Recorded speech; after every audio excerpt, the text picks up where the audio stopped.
Mutiara Hikmah Official, menyingkap hikmah di balik sunnah.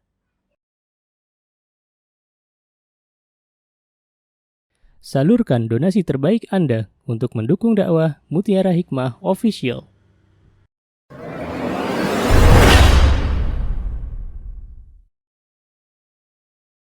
Akhwati fillah, rahimani wa rahimakumullah. Alhamdulillah, hari ini kita belajar tentang sebuah materi di mana ini materinya sangat penting untuk kita semuanya karena berhubungan dengan kita sebagai kaum wanita. Saya bacakan hadisnya ya. Tadi an Aisyah radhiyallahu anha anna Asma sa'alatin nabiyya sallallahu alaihi wasallam an ghuslil mahid faqala ta'khudhu ihdakunna ma'aha wa sidrataha fatatahharu fatuhsinu at-tuhur thumma tasubbu ala ra'siha fatadluku دلكا شديدا حتى تبلغ شؤون رأسها ثم تصب عليها الماء ثم تأخذ فرصة ممسكة فتطهر بها فقالت أسماء وكيف تطهر بها فقال سبحان الله تطهرين بها فقالت عائشة كأنها تخفي ذلك تتبعين أثر الدم وسألته عن غسل الجنابة فقال تأخذ ماء فتطهر فتحسن الطهور أو تبلغ الطهور ثم تصب على رأسها فتدلكه حتى تبلغ شؤون رأسها ثم تفيض عليها الماء فقالت عائشة نعم النساء نساء الأنصار لم يكن يمنعهن الحياء أن يتفقهن في الدين. Masya Allah, ini hadisnya bagus sekali teman-teman. Di hadis ke-24 ini, di sini dijelaskan bagaimana tata cara mandi janabah ya.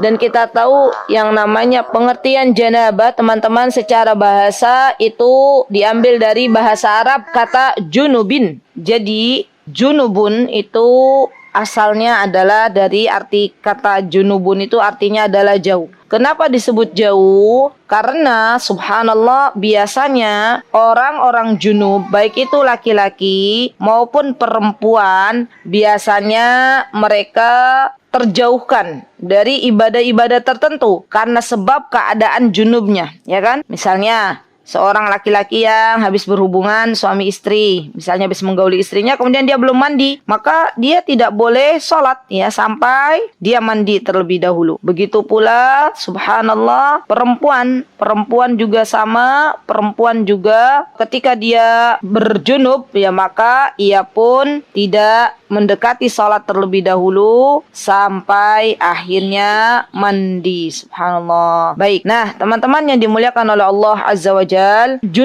mandi junub ini juga atau mandi besar ini juga ketika Allah Subhanahu wa Ta'ala firmankan di dalam surah Al-Maidah wa in kuntum junuban fattahharu. Jadi memang Allah Subhanahu wa Ta'ala telah jelaskan apabila kalian junub maka bersucilah. Jadi dalilnya jelas dari Al-Quranul Karim, yaitu surah Al-Maidah ayat 6.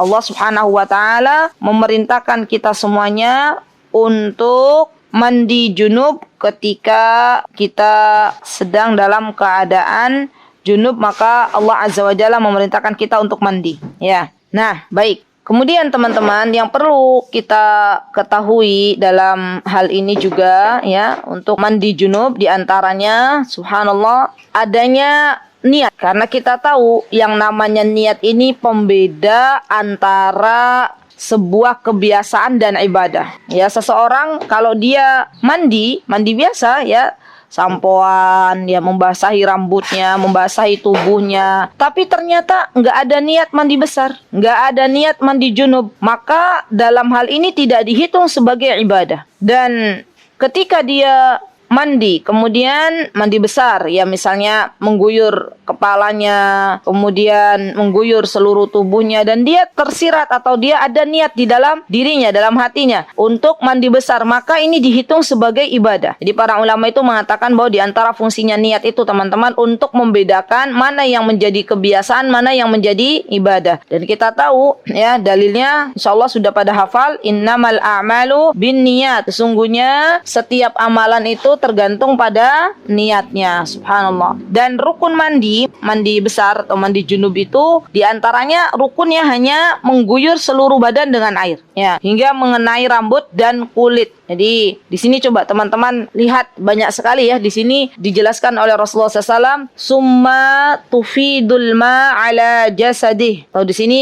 summa tufidul ma ala ra'sih. Artinya di sini bahwa yang namanya mandi junub atau mandi besar itu diantara rukunnya adalah mengguyur air pada seluruh badannya. Dan kita tahu subhanallah banyak sekali hadis-hadis yang berkenaan dengan mandi junub atau mandi besar. Di antaranya selain ada di hadis Umdatul Mar'ah, ada juga Rasulullah SAW pernah menerangkan ya, dan hadis ini ada di Sahih Bukhari wa Muslim tentang mandi besar, tentang mandi junub. Apa kata beliau? Fa'yakhudhu mil'u kaffa salasan fa'asubbu ala ra'si thumma ufiduhu ba'da ala ra'sihi ala sa'iri jasadi. Ya, ini hadisnya dari Jubair bin Mut'aim. Beliau mengatakan, saya mengambil 2 telapak tangan 3 kali lalu saya siramkan ke kepalaku, kemudian saya tuangkan pada semua tubuhku. Subhanallah.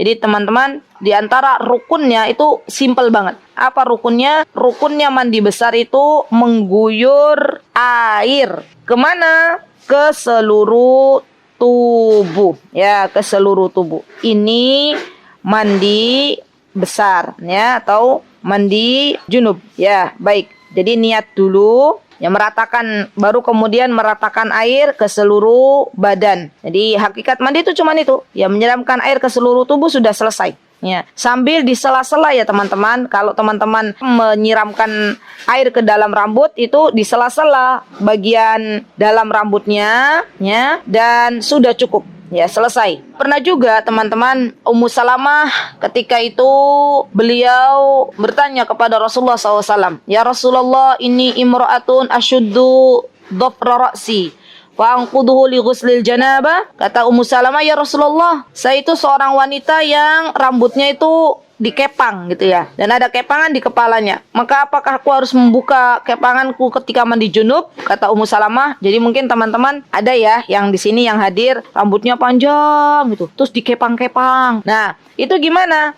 Maka kata Rasulullah SAW ketika Ummu Salamah bertanya, ya ketika beliau akan mandi junub dan di atas kepala beliau ada kepangannya, maka beliau mengatakan, la, janganlah dibuka, innama yakfiki an tahsi ala ra'siki salasa hasayat summa tufidina alaikil ma fatatahharina. Apa kata Rasulullah SAW? Wahai Ummu Salamah, janganlah kau buka kepanganmu, cukup engkau mengguyurkan air pada kepalamu 3 kali, kemudian guyurlah air tersebut dengan air, maka engkau telah suci. Subhanallah. Islam itu agama yang sangat mudah ya. Islam itu agama yang sangat mudah. Subhanallah. Jadi cukup mengguyurkan air saja insyaallah, dan niat itu sudah cukup. Tapi kita kan akan belajar juga ya teman-teman tentang tata cara mandi junub yang sempurna, gitu kan ya. Baik, mari kita akan belajar tata cara mandi junub yang sempurna, dan subhanallah kita bisa belajar dari istri-istri Rasulullah SAW, dari ummahatul mukminin. Wah, ini dia. Nah, ini dia manfaatnya teman-teman. Subhanallah, faidahnya dari ummahatul mukminin, di antaranya ya teman-teman, kita bisa belajar bagaimana subhanallah tata cara mandi junub dari istri-istri beliau. Kita bisa tahu banyak ya subhanallah. Apa bisa tahu banyak tentang bagaimana Rasulullah SAW dalam bermuamalah dengan istrinya, dan ketika ada sesuatu yang ingin disampaikan untuk kaum muslimah, maka kita bisa belajar dari istri-istri beliau. Masya Allah. Baik.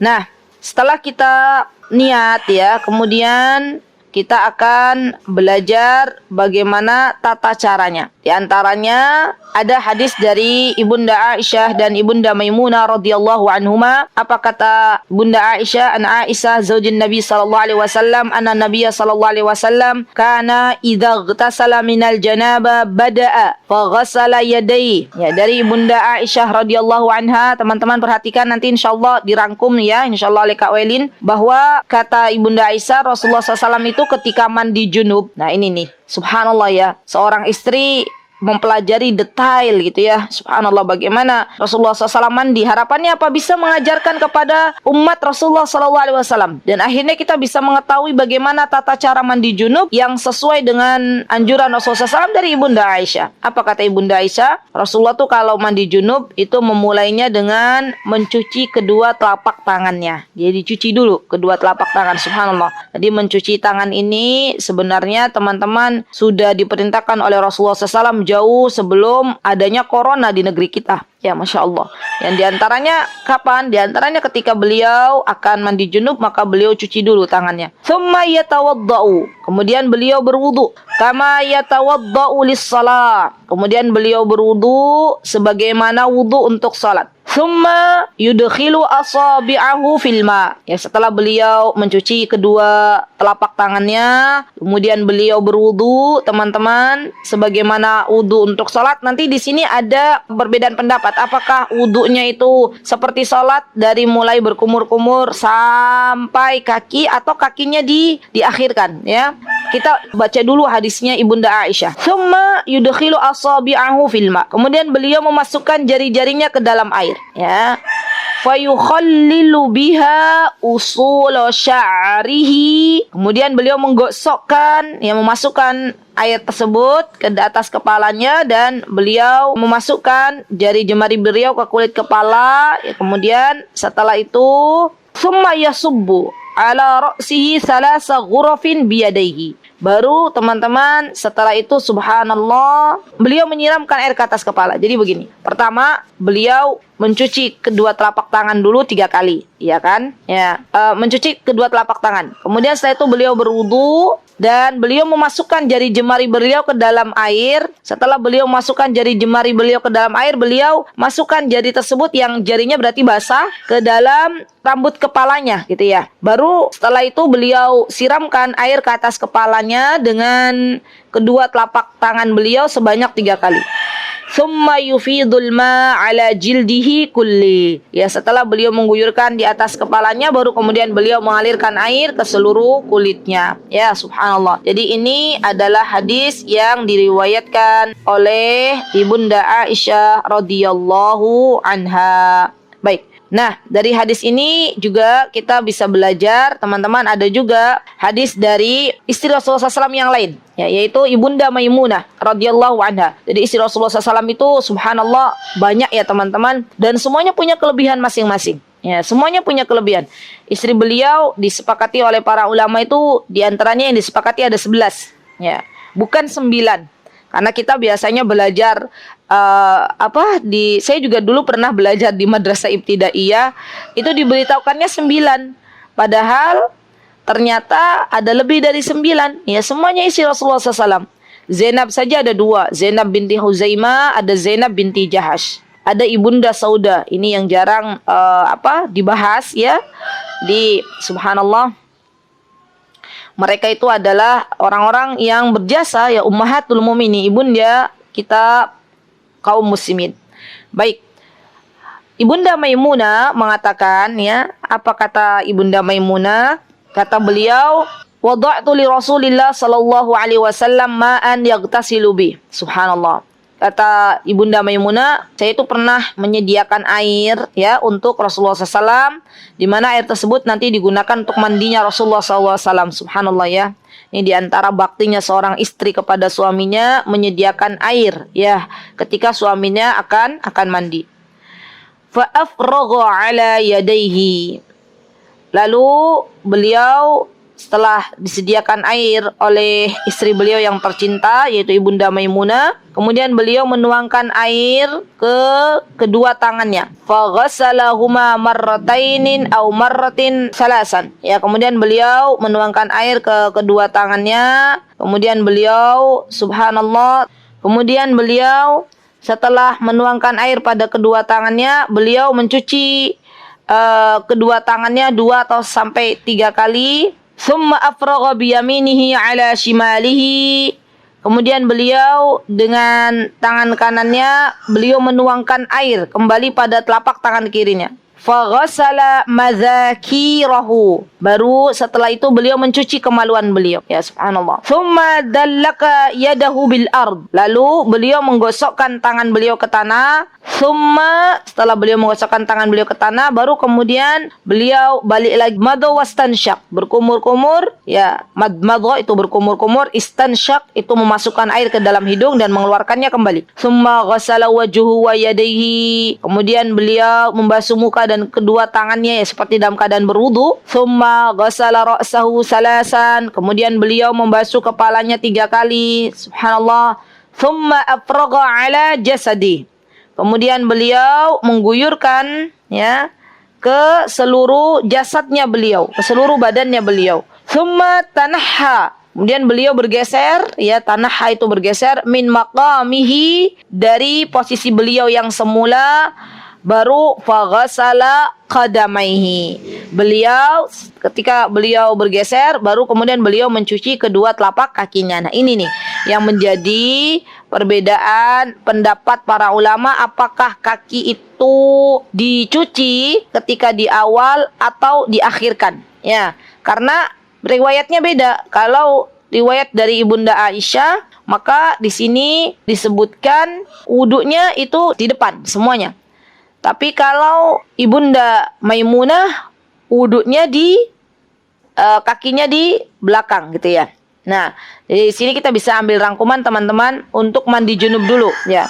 Bukan untuk mandi haid dan nifas. Nanti karena mandi haid dan nifas kita kembali ke hadis yang ke-28 ini. Yang pertama berarti mandi junub ketika teman-teman misalnya ya setelah melakukan ibadah berhubungan suami istri, maka adanya mandi junub. Apa yang pertama kali dilakukan? Pertama kali yang dilakukan adalah niat. Ya, ini niat ini untuk membedakan antara ibadah dan kebiasaan. Kemudian yang kedua, mencuci tangan ya sebanyak 3 kali sebelum tangan tersebut dimasukkan ke dalam bejana atau sebelum mandi. Jadi mencuci tangan dulu, dan tujuan mencuci tangan kata Ibnu Hajar Al-Asqalani dalam kitab beliau Fathul Bari, dikatakan bahwa di antara tujuan Rasulullah SAW mencuci tangan itu untuk membersihkan tangan dari kotoran. Allahu Akbar. Subhanallah ya teman-teman, agama Islam itu adalah agama yang mengajarkan kebersihan, dan sudah diajarkan oleh Rasulullah SAW berhubungan dengan membersihkan tangan jauh sebelum corona ini ada ya, subhanallah. Kemudian yang ketiga, membersihkan kemaluan. Ya, membersihkan, mohon maaf, farji kita ya dengan tangan kiri. Ya, dengan tangan kiri. Kemudian yang keempat, setelah ada kalau dari Ibunda Maimunah kan setelah membersihkan kemaluan, nah kemudian tangannya itu digosokkan ke tanah. Atau bisa juga kalau zaman sekarang itu pakai sabun ya. Jadi ini disunahkan ya bagi orang yang setelah membersihkan kotoran ya, maka dia mencuci tangannya dengan sabun atau kalau zaman dulu debu gitu ya, atau tanah. Ya, ini boleh. Jadi tujuan untuk menggosokkan tangan kirinya itu ke tanah itu tujuannya adalah untuk membersihkan setelah beristinja. Baik. Baru yang kelima, berwudu.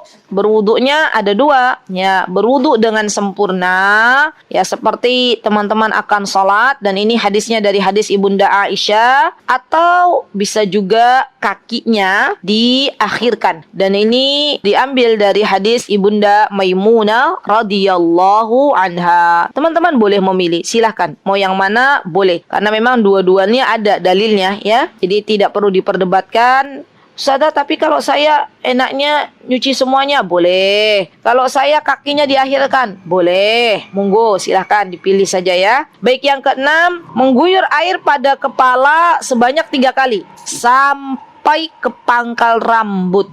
Jadi tidak perlu cepat-cepatan namanya mandi. pastikan air itu sudah sampai ke pangkal rambut ya teman-teman ya. Kecuali kalau memang misalnya teman-teman punya udzur syar'i, maka nanti teman-teman boleh tidak mandi tapi tayamum ya. Nanti insyaallah mudah-mudahan bisa kita bahas. Kemudian yang ketujuh adalah memulai mencuci kepala dimulai dari bagian kanan. Nah, karena Rasulullah SAW itu sangat menyukai yang kanan terlebih dahulu. Baru kemudian kepala bagian kiri ya. Dan yang kedelapan, menyela rambut ya teman-teman ya. Jadi rambutnya di sela-sela. Tadi kan kita sudah mendengar dari hadis Ibunda Aisyah bahwa Rasulullah SAW menggosok-gosokkan tangan beliau ke dalam rambutnya ya, subhanallah. Baru kesembilan, setelah menyela rambut, baru mengguyur air pada seluruh badan, dimulai dari sisi kanan terlebih dahulu. Karena memang Rasulullah SAW itu dalam sebuah hadis disebutkan, apa kata beliau? Yu'jibuhu tayammun fi tana'ulihi wa tarajjulihi wa tuhurihi wa fi sya'nihi kulli. Subhanallah. Rasulullah SAW itu teman-teman, beliau itu biasa ya mendahulukan yang kanan ketika beliau memakai sandal, ketika beliau menyisir rambutnya, ketika beliau bersuci, dan dalam setiap perkara yang baik. Beliau suka yang kanan dulu, subhanallah. Baik, tadi yang terakhir apa? Mengguyur air pada seluruh badan ya. Dimulai dari yang kanan baru yang kiri. Nah, rukunnya teman-teman cukup sekali saja. Rukunnya, kalau dari hadisnya ya, ini cukup sekali saja. Tapi kalau teman-teman bilang, tapi kalau saya kayaknya kurang afdol kalau tidak sekali, ya boleh ditambahkan ya. Jadi boleh ditambahkan kalau memang teman-teman ingin menambahkannya ya. Jadi silahkan. Sekiranya misalnya sudah bersih maka sudah cukup. Karena nanti kalau terlalu banyak juga mubadzir airnya ya. Baik. Nah, ini untuk mandi junub. Untuk mandi setelah haid dan nifas, maka kita kembali ke hadisnya Asma. Ya, dalam hadis 28, apa kata beliau? Nah, ini dia. Ini hadis yang berkaitan dengan mandi haid dan nifas. Kata Asma, ketika beliau bertanya kepada Rasulullah SAW tentang mandi an ghuslil mahid, tentang mandi setelah haid, dan ini juga masuk teman-teman mandi setelah nifas. Maka kata Rasulullah SAW berkata kepada Asma, ta'khud ihdakunna ma'aha. Wahai Asma, katanya Rasulullah SAW, ambil dari kalian itu air dan daun bidara. Ya, daun bidara itu di antara gunanya adalah untuk membersihkan teman-teman. Kalau tidak ada berarti sabun, boleh. Ya. Kemudian Rasulullah SAW mengatakan fatatohar. Fatatohar setelah kalian menyiapkan air, menyiapkan daun bidara, maka bersucilah. Fatuhsinut tuhur.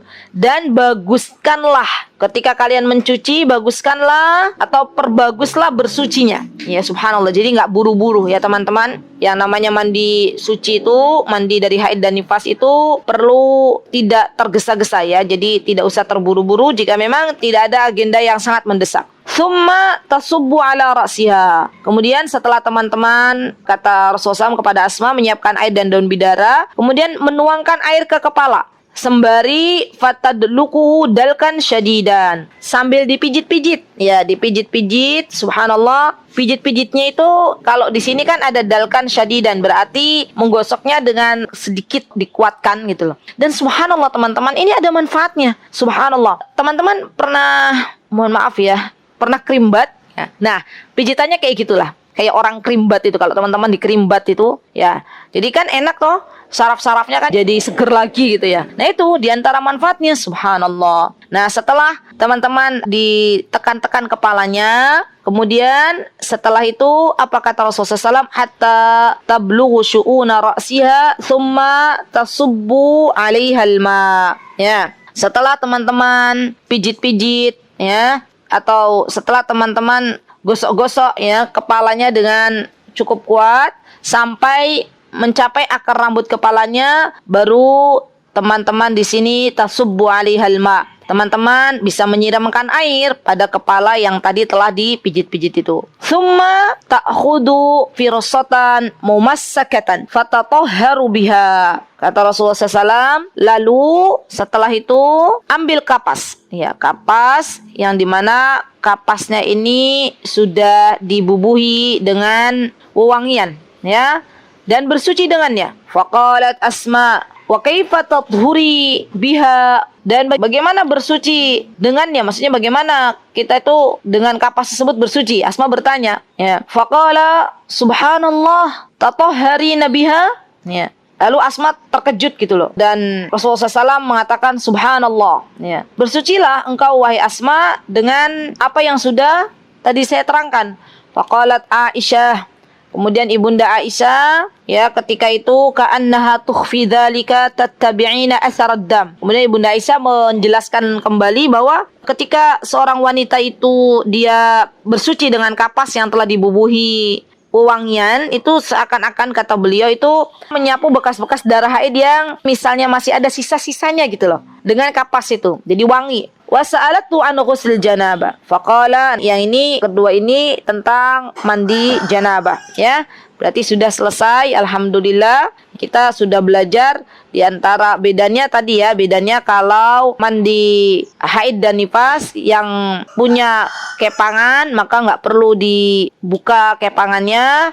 Kemudian kalau mandi janabah ya tidak disunahkan untuk menggunakan sabun, tidak apa-apa. Kalau mau pakai sabun boleh, kalau enggak juga nggak apa-apa. Kalau yang mandi haid dan nifas itu menggunakan sidr atau menggunakan sabun, ya. Dan subhanallah, yang ketiga di antara perbedaan antara mandi junub dan mandi haid atau setelah nifas atau setelah haid, ketika mandi haid seorang wanita disunahkan membawa kapas, ya, atau apalah, ya, apa misalnya kapas tisu atau seperti apa terserah, dan disunahkan mengusap bekas darah pada kemaluannya setelah mandi dengan minyak wangi, ya. Subhanallah, Allahu Akbar. Jadi ini subhanallah ya teman-teman, luar biasa bagaimana Rasulullah SAW itu mengatur sedemikian rupa, ya, tentang bagaimana seharusnya kita mencuci atau bersuci dari hadas besar, yaitu mandi, baik itu mandi karena habis haid atau habis nifas atau mandi yang lainnya. Karena yang namanya mandi itu teman-teman,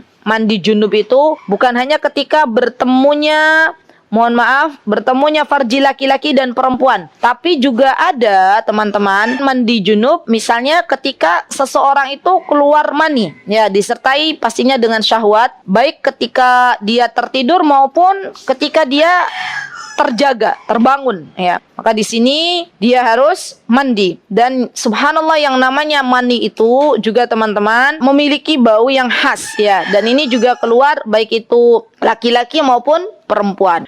Kemudian mandi junub juga bisa digunakan, diantaranya adalah teman-teman ketika seseorang masuk Islam. Ya, ketika seseorang masuk Islam, maka mandi. Jadi Rasulullah SAW memerintahkan untuk orang-orang yang baru masuk Islam untuk mandi. Dan mandi besar ini juga tata caranya gitu loh, disunahkan bagi yang memandikan jenazah. Ya, memandikan jenazah, maka ini juga bisa dipakai. Baik, ya, setelah kita tahu bagaimana tata cara mandi junub dan bagaimana tata cara mandi setelah haid dan nifas, baru setelah itu teman-teman kita akan belajar lagi. Apa yang mesti kita pelajari? Di antaranya ada mandi yang disunahkan. Di antaranya apa? Tapi ini sunnah, bukan wajib, ya. Yang setelah haid atau nifas atau setelah berhubungan suami istri itu mandi wajib. Ada mandi yang disunahkan. Apa itu misalnya? Misalnya nih teman-teman, sebelum teman-teman melaksanakan sholat Idul Fitri dan Idul Adha, ya kan? Itu kan disunahkan untuk mandi. Tata caranya bagaimana? Ya, tata caranya seperti tadi yang sudah disebutkan. Mandi besar seperti apa, ya? Itu mandi sebelum melaksanakan sholat Idul Fitri dan Idul Adha. Mandi, ya, ketika misalnya seperti kemarin, kalau teman-teman memegang pendapat orang yang istihadah itu mandi, maka mandinya sama seperti ini. Tapi kalau teman-teman memegang pendapat yang wudhu saja, maka tidak perlu untuk mandi. Dan kita sudah belajar, ya, di pertemuan kemarin. Kemudian mandi bagi suami istri yang akan mengulangi hubungan badannya, ya, ini juga disunahkan. Dan disunahkan juga mandi ketika akan melaksanakan ibadah ihram, ya, baik itu untuk haji maupun untuk umrah. Jadi teman-teman nanti insyaallah, ya, biiznillahi ta'ala, ketika teman-teman sudah sampai di kota Nabi atau di Makkah sebelum menuju miqat, maka teman-teman mandi dulu. Ketika teman-teman ingin berhaji atau teman-teman ingin umrah, ya misalnya ingin umrah, biasanya jamaah Indonesia ada yang landingnya Madinah. Berarti kalau landingnya Madinah, dari hotel sebelum menuju ke Bir Ali mandi dulu. Nah ini mandinya kan mandi sunnah. Tata caranya bagaimana? Tata caranya seperti seseorang mandi junub. Kita sudah belajar. Ya, di mana mandinya? Di hotel. Kalau di hotel nggak bisa karena penuh, boleh nggak mandi di Bir Ali? Boleh, ya, tapi biasanya antri, ya. Dzul Hulaifah atau namanya itu sebenarnya Dzul Hulaifah, tapi orang Indonesia biar gampang nyebutnya Bir Ali, ya boleh, terserah. Yang penting paham itu adalah miqat yang dilewati oleh orang-orang yang berasal atau dari arah kota Madinah. Baik. Kemudian teman-teman ada juga mandi, ya. Ini mandi sunnah juga, boleh mandi, boleh tidak. Bagi yang habis memandikan mayit, ya memandikan jenazah, maka ada juga disunahkan untuk mandi. Kalau nggak mandi bagaimana? Nggak apa-apa. Ya, baik. Kita sudah belajar ya apa saja mandi-mandi sunnah dan apa saja mandi junub, ya apa saja mandi wajib. Kemudian yang perlu kita ketahui juga teman-teman, ya insya Allah ini juga pelajaran untuk kita. Kalau suatu hari kelak, misalnya teman-teman tidak mendapati air, ya sama sekali airnya nggak ada. Atau misalnya teman-teman ketika teman-teman sedang junub atau setelah haid selesai atau setelah nifas selesai mendapatkan air, tapi airnya itu cukup untuk minum saja, untuk masak, ya untuk makan, ya untuk masak itu kan biasanya perlu air. Nah itu hanya untuk itu aja, ya. Atau misalnya teman-teman setelah haid, setelah nifas atau misalnya, terus teman-teman mendapati tubuhnya teman-teman itu terdapat luka misalnya, ya luka, dimana kalau ia menggunakan air dokter akan mengatakan bertambah parah lukanya. Maka dalam hal ini teman-teman apa yang bisa dilakukan? Dalam hal ini teman-teman bisa bertayamum. Jadi teman-teman bisa bertayamum karena subhanallah tayamum itu bisa menggantikan mandi besar, juga bisa menggantikan wudu, ya. Dan Allah Subhanahu wa taala zat yang Maha mengetahui kondisi hambanya, subhanallah, ya. Allah Subhanahu wa taala yang telah memberikan keringanan untuk umat Nabi kita Muhammad sallallahu alaihi wasallam, ya. Apa kata Rasulullah? Ju'ilatil ardu li masjidan wa tahuran. Kata Rasulullah SAW, dijadikan ya tanah ini atau bumi ini untuk tempat sujud dan untuk bersuci. Jadi boleh teman-teman tidak memaksakan diri mandi besar ini dengan air. Sekiranya misalnya airnya tidak ada, atau teman-teman dalam keadaan ketika terkena air malah bertambah lukanya, atau misalnya teman-teman dalam kondisi menemukan air tapi airnya sedikit, maka boleh untuk bertayamum, karena tayamum itu bisa menggantikan posisi wudhu dan posisi mandi. Ustazah, bagaimana tayamumnya? Kalau misalnya hadas kecil kan tayamumnya itu hanya sebatas misalnya menepukkan dua telapak tangan ke atas tanah, kemudian setelah itu diangkat, ya kemudian diusapkan ke wajah dan telapak tangan sampai pergelangan. Itu kan kalau menggantikan posisi wudhu. Lah kalau posisi mandi bagaimana? Apakah harus kita itu harus tanahnya itu dilumurkan semua ke dalam badan kita gitu seperti mandi?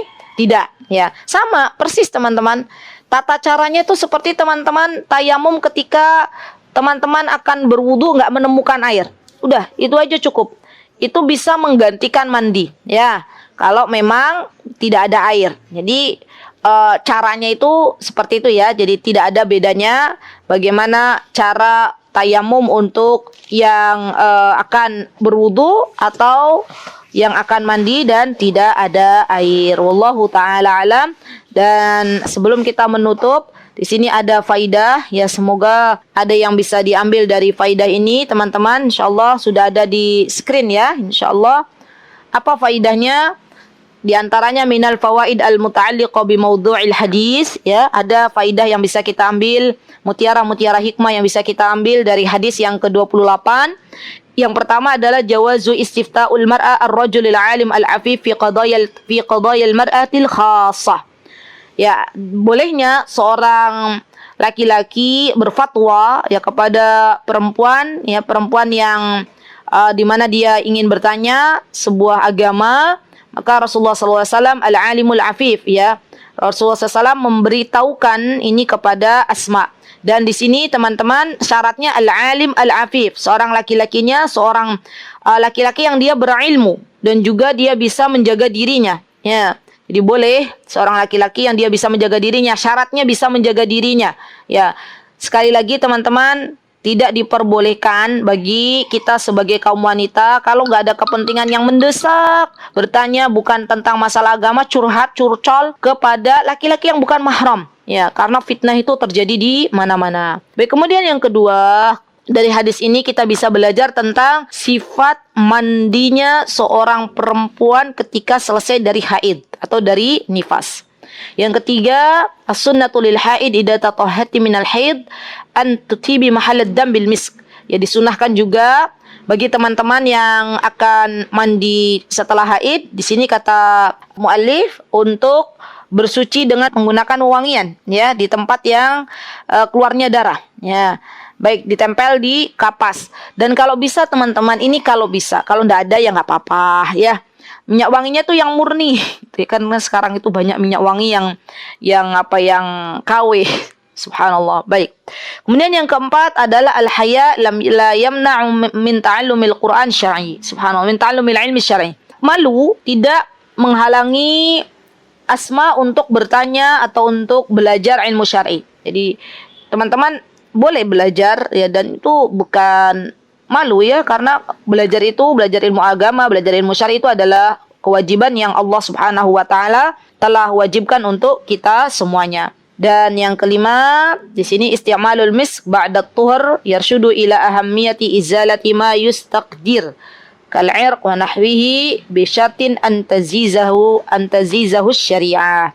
Ya, di sini katanya penggunaan minyak wangi setelah bersuci ini diantaranya untuk menghilangkan kotoran, ya, untuk menghilangkan kotoran. Kemudian yang keenam, jawazu dzikrul umuril mustakriha li ma'rifati hukmiha idza lam yamkin ma'rifatuha illa bi dzikriha sharaha. Bolehnya zikrul umur itu menyebutkan perkara-perkara yang mungkin tidak disukai, yang dibenci, ya, untuk mengetahui hukum. Jika hanya dengan cara itulah, ya, bisa diketahui hukum secara soroha. Jadi yang namanya penjelasan tentang mandi junub itu boleh disebutkan. Untuk apa? Agar bisa lebih paham, ya. Tidak apa-apa sedetail-detailnya, karena memang ini subhanallah ilmu, ya, bukan sebuah hal yang yang perlu disembunyikan. Yang ketujuh adalah dalal hadis ala ahammiyati an taqumal mar'a bi ta'limin nisa lianna al-hayya fil hadis la yaqa' bainahunna kama yaqa' idza khatabna rijal. Yang terakhir, yang ketujuh adalah dalam hadis ini ditunjukkan atau menunjukkan dalam hadis ini tentang pentingnya seorang perempuan belajar agama, ya, dan mengajarkannya kembali kepada wanita-wanita lainnya. Wallahu taala a'lam. Aqulu qouli hadza wastaghfirullah li wa lakum wa akhiru da'wana alhamdulillahirabbil alamin. Assalamualaikum warahmatullahi wabarakatuh. Mutiara Hikmah Official, menyingkap hikmah di balik sunnah.